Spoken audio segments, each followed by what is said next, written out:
हमारी recording studio संत कबीर चौक 70। सब को दिल के छाहो चहेता तोरा के मानै छ कोसी के बेटा।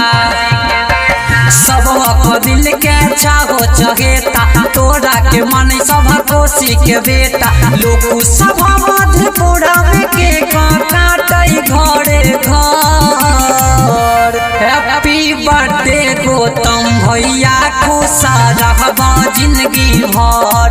हैप्पी बर्थडे गौतम भैया उमर लगता हो हमार।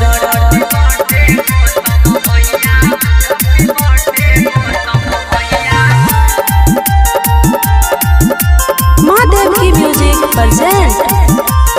सब दिन रहब खुश करब अंजोर हो। तोरा सन के छै नहीं भैया नेता कोई बेजोर हो।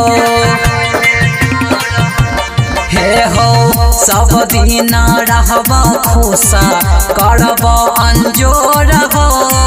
तोरा सन के छै नहीं भैया नेता कोई बेजोर हो। मेहनत करा सब दिन भैया आई नानी दार। हैप्पी बर्थडे गौतम भैया खुशा रहबा जिंदगी भर। हैप्पी बर्थडे गौतम भैया उमर लगता हो हमार।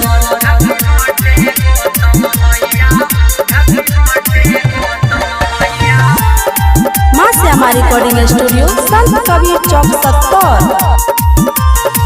तोरा सन के नेता चाही सब मधेपुरा में। बाकी सबके संग रहै छ काम हो अधूरा में।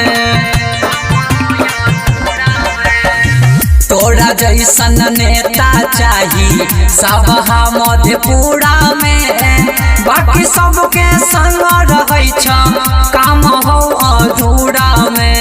रूपदेव रामन सरवन साना छोड़ता नहीं तोहार। हैप्पी बर्थडे गौतम भैया खुशा रहबा जिंदगी भर। हैप्पी बर्थडे गौतम भैया उमर लगता हो हमार।